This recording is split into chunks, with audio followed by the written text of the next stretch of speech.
Hello everybody and welcome back to the channel. It is your boy Shad, and today we're here with another very exciting video. The second video in under a week, so I'm pretty proud of myself. And I did tell myself, like, you know, as the season was ending and we were getting into the postseason, that I would start uploading more, and hopefully I'm gonna keep that word. So like, subscribe. Let's talk about how the Jokic-less Nuggets beat the Golden State Warriors.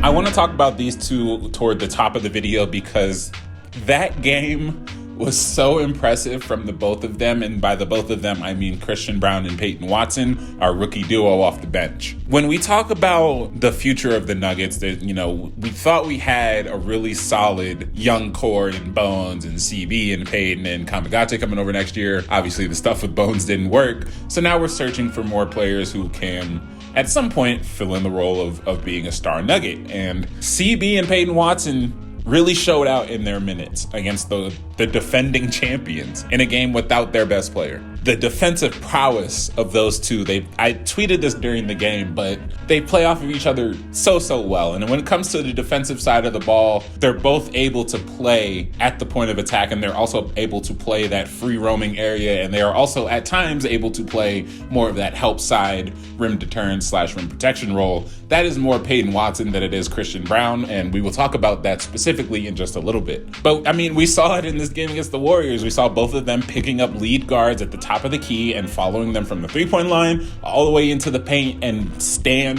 their ground. Those are the things you'd love to see with your rookies in these big games, in these big moments, because this was a very meaningful game. The Warriors needed to win this. They are jostling for position right now in the Western Conference, and every win counts for them. Our rookies were not afraid of the moment at all, and I love that. They embraced the moment, actually. I want to talk about some of the plays that I highlighted as I watched this game that really showcased what I was really most excited about with these two. This first play I want to quickly highlight is a pass from Peyton Watson. Peyton Watson is a surprisingly decent playmaker. Like Christian Braun, he makes a lot of smart plays. He makes the right reads a lot of the times. And when he has the ball in his hands, he's able to make this sort of pass. It's a wraparound pass on the baseline while he's contested very heavily at the rim.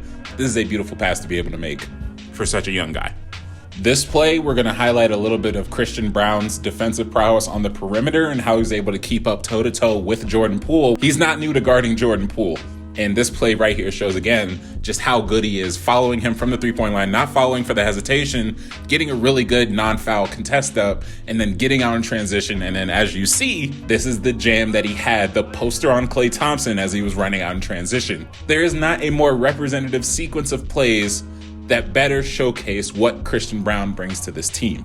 This next play, we're going to go back to Peyton Watson, and this is a perfect play because it's both Peyton Watson and Christian Braun on the left side of the court defending what is now going to be an off-ball screen from Jordan Poole to Steph Curry. And as you can see, Peyton Watson plays it really well, denying that turn the corner space for Steph Curry that he normally likes on these off-ball screens, instead forcing Steph to catch it and now have to make a new play out of it. And the beautiful thing about this is that while the Peyton Watson does get a little tied up on the perimeter, AG comes down, is able to hold Steph Curry just for a little bit, make a non-fouling contest with their hands straight up, and then Peyton Watson comes in and finishes it. That is something we have been missing. It's something that's been talked about a lot. Our rim deterrence, our rim protection. Peyton Watson offers at least a little bit of that, even on ball and even as a help defender, which you'll see. This last little play I want to highlight, we get started with the play here. Christian Braun is going to be setting sort of a slip screen on Draymond Green for Jamal Murray, and he is going to slip the screen, end up behind two defenders. Jordan Poole is kind of in no man's land, not getting to anyone. Christian Braun sees Jonathan Kuminga coming over for the help side rotation, which is really good on Kuminga's part. This is when Klay Thompson needs to shift down and cover Peyton Watson cutting to the rim. But because Peyton Watson realizes that no one's really checking him now, he's going to make the smart play, cut to the rim, and CB is going to make a beautiful dump off pass while getting Jonathan in the air, and that is an easy 2 points for the two rooks. Now that we're done talking about the rookies, I want to talk about another one of our young players who I've talked about a couple times on this channel, and most recently in a very lengthy apology video, Michael Porter Jr. As I highlighted in that video, MPJ is coming around into a more complete player. He's no longer just a spot-up threat. He is someone who can put the ball on the floor, someone who can make a play for himself, someone who can finish now, someone who is really aggressive on the boards, and that is something that we're going to talk about in just a little bit while we highlight some plays from him. MPJ has come around to being a complete NBA player, and and it's really crucial, and he's hit his stride at the exact perfect time. He finished this game with 29 points and 11 rebounds, which included a 14-point second quarter, which was huge and necessary because if you were watching that game, then you know that the Nuggets were down by 15. MPJ helped us cut that lead down to 3 going into halftime, and we would not have won that game if we couldn't cut down that lead before the half. So this first action is going to be a curl action off an off-ball screen. Classic MPJ move. He's going to catch it and go straight up with it. That's an easy bucket. That is going to be a really huge play, especially down the stretch, because it does create so much open space for MPJ. That jumper, he already doesn't need that much space, but if you give him enough off that screen, he's knocking that shot down. This next one, I want to highlight his aggressive rebounding that he's been getting into recently. And this one was the offensive rebound over Kevon Looney, of all players. Really aggressive attempt at the boards, working the glass really strongly, and he went up with the and one afterwards. So, and then another offensive rebound and a put back slam. This is something we weren't anticipating seeing, I think, early on in MPJ's career.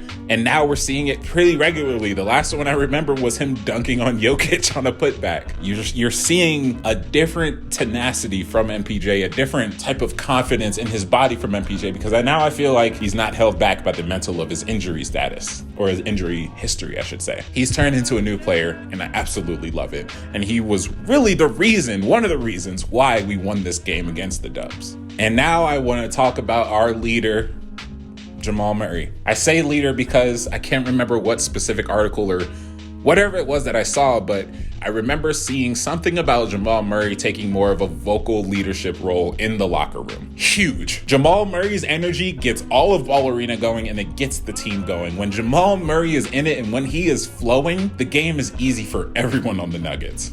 It's beautiful. That fourth quarter was huge. He ended that fourth quarter 10 points in the period, including back-to-back huge three-pointers. Transition. Murray for 3.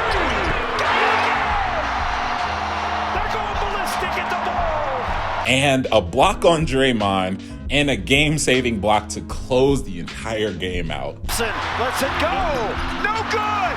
Back out to Thompson. It's blocked by Murray, and the game is over. When you talk about clutchness, we knew who Jamal Murray was when it came to big moments. We keep referencing Bubble Murray, right? This version of Jamal Murray is better than what he was in the bubble, because the Bubble Man was a scorer. The Bubble Man wasn't a playmaker for his team. Jamal Murray now is a top-tier scorer, a crafty finisher, and now a very, very good playmaking point guard. Finished the game with 8 assists. He knew he had to take on that role with Jokic out. He stepped up to the plate big time. On defense, too, I mean, Peyton Watson got the defensive player of the game chain from the Nuggets, or from Malone, rather, but Jamal Murray was right there. Jamal Murray had 2 blocks, including the game-saving one, and he also had 2 steals. So seeing that type of two-way effort from Jamal Murray in the absence of the guy that you rely on a lot for your offense is a beautiful, beautiful sight, because he can take charge. He wants to take charge, and he's willing to do it. And in these moments where we needed him to be that guy,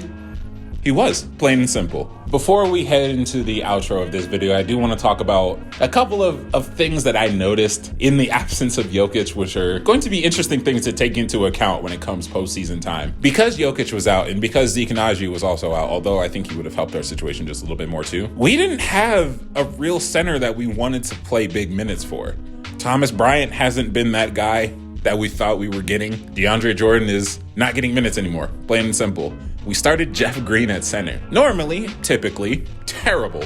Automatic loss. The good thing is that the Warriors love running small ball, and if they can run Draymond Green at the 5, they are going to run Draymond Green at the 5. The beautiful thing about this matchup for us is that we have so many switchable defenders, and you notice that the scheme early on against the Warriors in this game was switch everything. Literally everything. Do not think about going over that screen. Do not think about crossing your teammate to get to your guy. You pick up where your defender is coming to you, or where your matchup is coming to you, rather. It was producing some beautiful results. There was a possession, I believe, when it was 56-46. It ended in a Clay missed jumper, but if you watch the play from start to finish, baby boy, oh my God.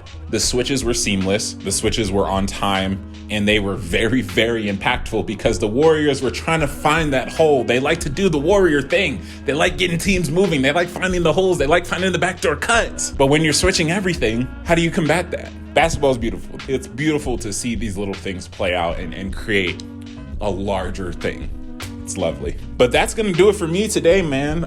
I've been trying to make these videos a little bit lengthier, so I know the usual is around 8 to 10 minutes, but I know we've been pushing it to like 11 to 12, so if that's too long, please let me know in the comment section if it's the right length. Also, let me know. We're about to head into the postseason, baby. Videos are about to be coming out. There's going to be a lot more short form content, just so I can fit a lot more content in, because I feel like this postseason is going to be really, really exciting for all conferences and all teams. That being said, I'll talk to y'all in the next video. Don't know what it's going to be, but I'll see you then. Peace out.